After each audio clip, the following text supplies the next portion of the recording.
What's your name and what kind of fighting do you do? My name's Eli Thomas, and I'm a Muay Thai fighter. What is Muay Thai? Muay Thai, it's pretty much a more violent version of kickboxing. We throw punches, kicks, knees, and elbows. A lot of clinch work. It comes from Thailand. It's the national sport over there. What's your personal background with Muay Thai? Like, when did you start getting into the sport? I got into the sport probably about 2 years ago, back in my hometown. I started training with a legend in the sport named Cosmo Alexander. He just happened to be the coach in my hometown. And now I'm continuing up here in Jacksonville. And who do you fight for right now? Ruckus Muay Thai.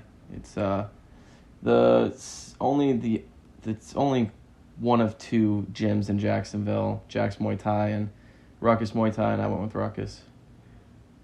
Do you have any real fighting experience? Yeah, I have 3 fights. I'm 3-0.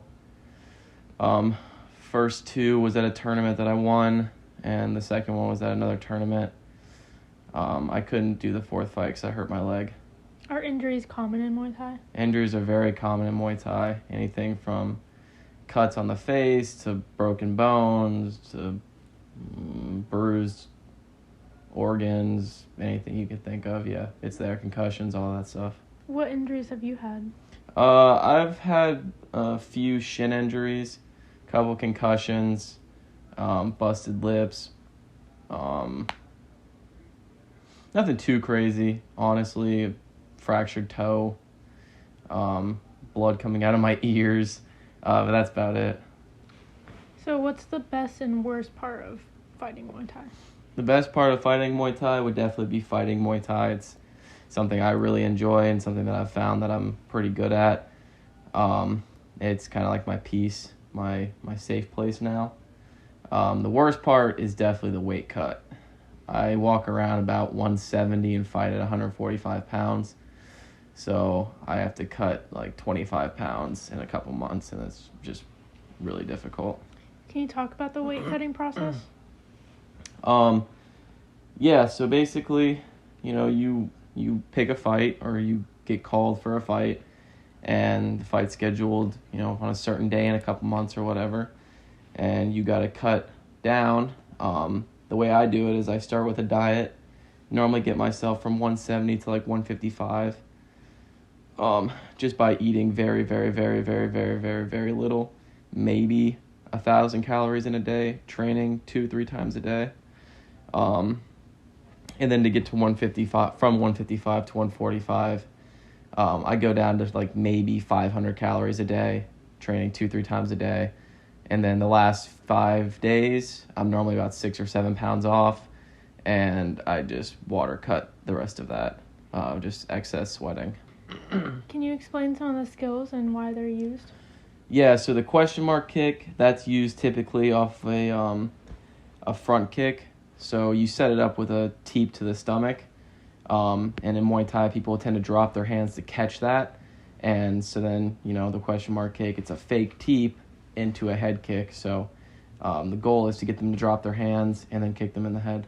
The spinning elbow, it's you can set it up off of a right hand, step through and throw that spinning elbow. It's a really good and easy way to knock someone out. Knees, we like to use those. There's 2 types of knees. You can throw knees from the clinch, or you can throw knees just as a separate strike. You can go to the head or the body. With the body one, you're really trying to just break the rib. With the head, you're trying to, knock them out. But it's a really good and commonly used strike. Clenching, that's something that is only in Muay Thai, and it's basically just grappling on your feet, throw knees and elbows. The elbows, you want to use those in the clinch. You can also use those as a separate strike, but it's a really easy way to cut somebody or knock someone out.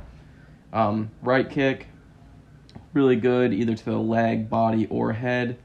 If you got a good one, you can break legs, break ribs, break bones. Teep is to maintain distance. If someone's getting too close to you, kick them in the stomach, push them back. You can also use it to set other things up. And what specific things do you do to train for Muay Thai? So we do neck rolls to gain strength in our neck, because in the clinch, one of the things that you have to really focus on is keeping your head straight and that's difficult when you have another grown man pulling on your head as hard as he can. Weight on the forehead, we put those on our forehead so we can gain the strength in the front of our neck. That's going to help us from when we get punched in the face and our head doesn't snap back. And running is just good for our legs and good for our cardio overall.